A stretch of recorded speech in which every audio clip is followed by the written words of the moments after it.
नमस्कार मित्रांनो, जी के मराठी चॅनलमध्ये आपले स्वागत आहे. चला तर आपण आज 2 जानेवारी 2026 रोजीचे जेवढेही काही महत्त्वाचे चालू घडामोडीचे प्रश्न पडणार आहेत, ते आपण आज पाहणार आहोत. तर व्हिडिओ शेवटपर्यंत नक्की पहा. आवडला तर लाईक, सबस्क्राईब आणि कमेंट करायला विसरू नका.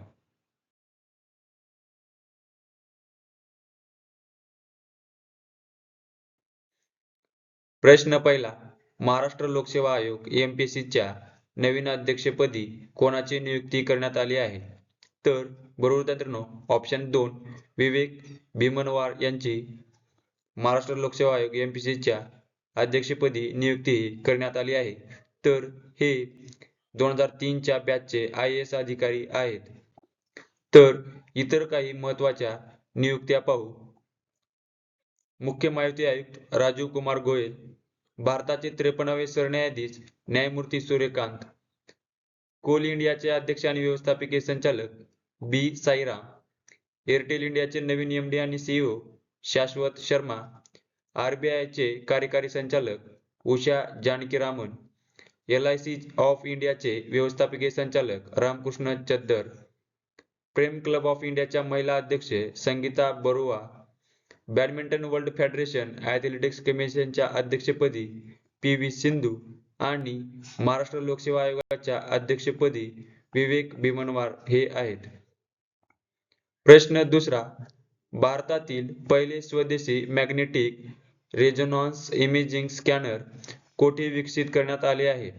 तर बरोबर मित्रांनो, ऑप्शन 3 बेंगलोर या ठिकाणी भारतातील पहिले स्वदेशी magnetic resonance imaging MRI scanner हे विकसित करण्यात आले आहे.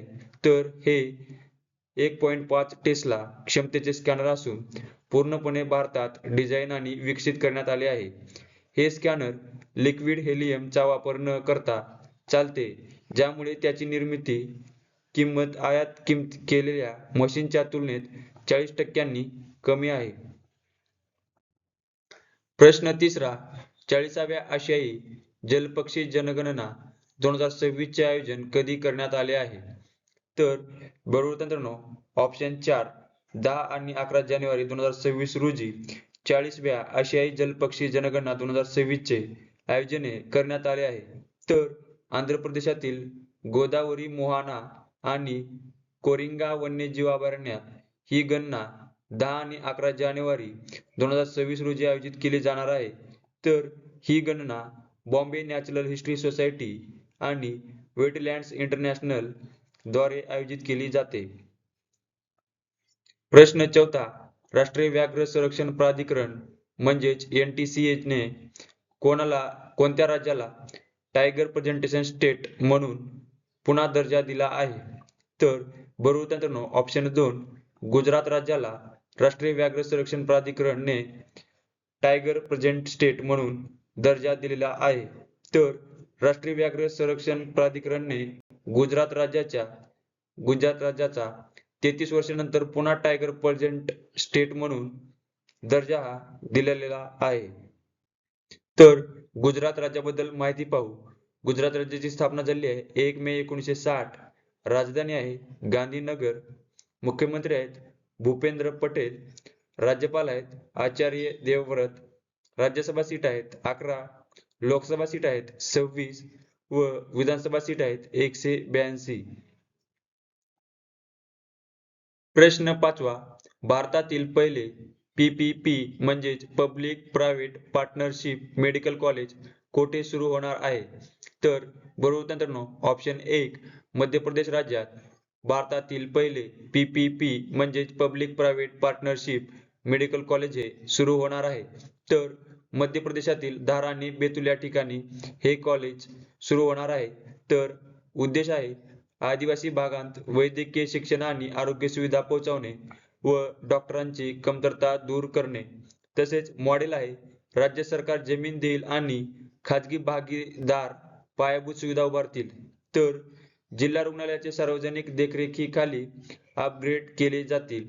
तसेच उद्घाटन केलेले आहे केंद्रीय आरोग्य मंत्री JP नड्डा आणि मध्य प्रदेशचे मुख्यमंत्री मोहन यादव यांनी पायाभरणी केली आहे. तर मध्य प्रदेश या राज्याबद्दल माहिती पाहू. मध्य प्रदेश राज्याची स्थापना झालेली आहे 1 नोव्हेंबर 1956. राजधानी आहे भोपाळ, मुख्यमंत्री आहेत मोहन यादव, राज्यपाल आहेत मंगूभाई छगनभाई पटेल, राज्यसभा सीट आहेत 11, लोकसभा सीट आहेत 29, विधानसभा सीट आहेत 230. प्रश्न 6वा, फेब्रुवारी 2026 मध्ये भारत एआय इम्पॅक्ट समिटचे आयोजन कोठे केले जाणार आहे? तर बरोबर मित्रांनो, ऑप्शन 2 नवी दिल्ली या ठिकाणी फेब्रुवारी 2026 मध्ये भारत एआय इम्पॅक्ट समिटचे आयोजन हे केले जाणार आहे. तर आयोजनाची तारीख आहे 15 ते 20 फेब्रुवारी 2026. आयोजक आहे इलेक्ट्रॉनिक्स आणि माहिती तंत्रज्ञान मंत्रालय, भारत सरकार. तर महत्व आहे ही ग्लोबल साऊथ मध्ये आयोजित केली जाणारी पहिली जागतिक स्तरावरील मोठी एआय समिट असेल. तर 2025 म्हणजेच 2026 ची थीम आहे पीपल म्हणजेच लोक, प्लॅनेट म्हणजे ग्रह आणि प्रोग्रेस म्हणजे प्रगती या 3 मुख्य सूत्रांवर आधारित आहे. तर इतर काही महत्त्वाचे संमेलन पाहू. 4थे विश्व मराठी संमेलन नाशिक या ठिकाणी, विश्वव्यापी संत संमेलन सातारा या ठिकाणी आयोजित करण्यात आले होते. मुख्य सचिवांचे 5वे राष्ट्रीय संमेलन नवी दिल्ली या ठिकाणी आयोजित करण्यात आले होते. जागतिक पारंपरिक औषध शिखर परिषद नवी दिल्ली या ठिकाणी, 6वी आंतरराष्ट्रीय वनस्पती शरीर विज्ञान परिषद कोइंबतूर या ठिकाणी, 23वे भारत रशिया वार्षिक शिखर संमेलन नवी दिल्ली या ठिकाणी, शिक्षण आणि ई लर्निंग राष्ट्रीय परिषद नवी दिल्ली या ठिकाणी, इकॉलॉजी आंतरराष्ट्रीय परिषद पुणे या ठिकाणी आयोजित करण्यात आली होती. तसेच फेब्रुवारी 2026 मध्ये भारत एआय इम्पॅक्ट समिट ही नवी दिल्ली या ठिकाणी आयोजित केली जाणार आहे. प्रश्न 7वा, कोणत्या राज्य सरकारने दुर्गम आदिवासी समुदायांसाठी महानगर प्रदर्शन उपक्रम सुरू केला आहे? तर बरोबर मित्रांनो, ऑप्शन 2 तेलंगणा राज्याने दुर्गम आदिवासी समुदायांसाठी महानगर प्रदर्शन उपक्रम हा सुरू केलेला आहे. तर या उपक्रमाचा उद्दिष्ट आहे सामाजिक आर्थिक दरी कमी करणे, प्रेरणा देणे, साक्षरता वाढवणे आणि सांस्कृतिक देवाणघेवाण करणे. तर तेलंगणा राज्याबद्दल माहिती पाहू. तेलंगणा राज्याची स्थापना झालेली आहे 2 जून 2014. राजधानी आहे हैदराबाद. मुख्यमंत्री आहेत उन्मुला रेवंत रेड्डी. राज्यपाल आहेत जिष्णू देव वर्मा. राज्यसभा सीट आहेत 7, लोकसभा सीट आहेत 17 आणि विधानसभा सीट आहेत 119. 8वा, INS वाक्षीर पाणबुडीतून प्रवास करणाऱ्या दुसऱ्या भारतीय उपराष्ट्रपती कोण ठरल्या आहेत? बरोबर मित्रांनो, ऑप्शन 2 द्रौपदी मुर्मू या INS वाक्षीर पाणबुडीतून प्रवास करणाऱ्या दुसऱ्या भारतीय राष्ट्रपती या ठरल्या आहेत. तर पहिले राष्ट्रपती हे यापूर्वी म्हणजेच 2006 मध्ये माजी राष्ट्रपती डॉक्टर APJ अब्दुल कलाम यांनी पाणबुडी INS सिंधू रक्षक प्रवास केला होता. तसेच INS वाक्षीर पाणबुडीतून प्रवास करणाऱ्या दुसऱ्या भारतीय राष्ट्रपती द्रौपदी मुर्मू या ठरल्या आहेत व राष्ट्रपती द्रौपदी मुर्मू या कलवरी श्रेणीतील स्वदेशी बनावटीच्या पाणबुडीतून प्रवास करणाऱ्या देशाच्या पहिल्या राष्ट्रपती ह्या ठरल्या आहेत.